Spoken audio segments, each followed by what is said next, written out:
नमस्कार। भारत में गिरफ्तारी से जुड़े कानूनों में एक बहुत बड़ा बदलाव आया है। भारतीय नागरिक सुरक्षा संहिता 2023 एक ऐसा नया कानून है जो पुलिस की जवाबदेही बढ़ाने का वादा करता है। तो चलिए आज हम इसी बड़े बदलाव को थोड़ा आसान भाषा में समझने की कोशिश करते हैं। ये जो लाइन है ना, ये इस नए कानून का समझिए दिल है। इसका मतलब है कि अब कुछ भी पर्दे के पीछे नहीं होगा। हर जानकारी सामने होगी और वो भी डिजिटल तरीके से। पारदर्शिता की तरफ ये वाकई में एक बहुत बड़ा कदम है। तो ये नया नियम आखिर है क्या? और इससे हम सबकी जिंदगी पर क्या असर पड़ने वाला है? आइए जरा इसे गहराई से देखते हैं। तो सबसे पहले इस नए कानून को ही समझ लेते हैं, BNSS 2023। इसे ऐसे समझिए कि यह हमारे क्रिमिनल जस्टिस सिस्टम की पूरी रूल बुक है, जिसे नए सिरे से लिखा गया है। इसने बहुत पुराने कोड ऑफ क्रिमिनल प्रोसीजर की जगह ले ली है। और इस नई रूल बुक का जो सबसे अहम हिस्सा है वो है इसकी धारा 37। और यही वो चीज़ है जो सब कुछ बदल देती है। ये कहती है कि अब से हर गिरफ्तारी का पूरा ब्यौरा, पूरा हिसाब पब्लिक के सामने होगा। अच्छा, तो सवाल उठता है कि पुलिस को आखिर कौन कौन सी जानकारी पब्लिक करनी होगी, क्या क्या बताना जरूरी होगा? चलिए देखते हैं। देखिए, कानून ने इस बारे में कोई कंफ्यूजन नहीं छोड़ा है। अब ये बताना होगा कि किसे गिरफ्तार किया गया, उनका नाम क्या है, पता क्या है, उन पर इल्जाम क्या लगे हैं, और हाँ, सबसे जरूरी बात कि गिरफ्तारी किस पुलिस ऑफिसर ने की है, उनका नाम और उनका पद, सब कुछ पब्लिक डोमेन में होगा। ये सब सुनने में तो बहुत बढ़िया लग रहा है ना, लेकिन सवाल तो यही है कि इसे लागू कौन करवाएगा? इसकी जिम्मेदारी आखिर किसकी होगी? तो इसके लिए एक पूरा सिस्टम बनाया गया है। सबसे पहले जो राज्य सरकारें हैं वो हर जिले में पुलिस कंट्रोल रूम बनाएंगी, और फिर हर जिले और हर पुलिस स्टेशन में एक खास ऑफिसर को ये जिम्मेदारी दी जाएगी कि वो इस सारी जानकारी का रिकॉर्ड मेंटेन करे। और हाँ, ये कोई छोटी मोटी जिम्मेदारी नहीं है।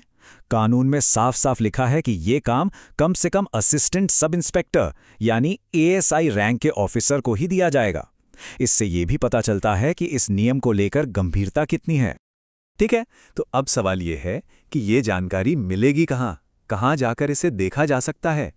चलिए उन जगहों के बारे में भी जान लेते हैं।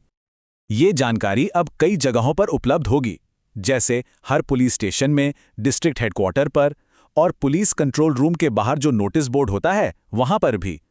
और सिर्फ इतना ही नहीं, स्टेट लेवल पर इसका एक पूरा डिजिटल डेटाबेस भी मेंटेन किया जाएगा।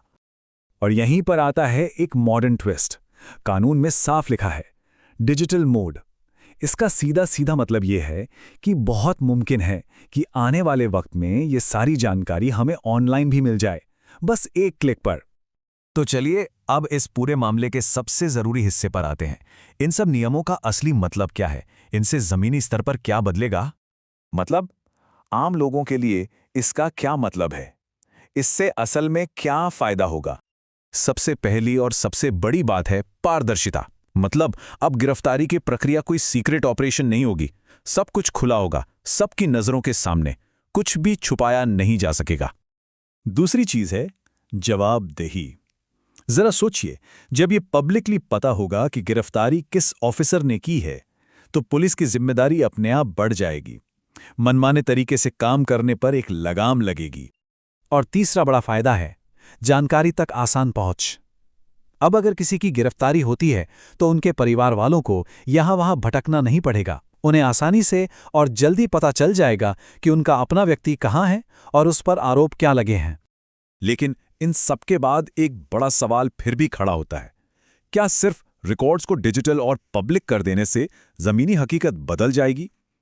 क्या ये डिजिटल ट्रांसपेरेंसी वाकई पुलिसिंग के तरीके में एक बड़ा बदलाव ला पाएगी?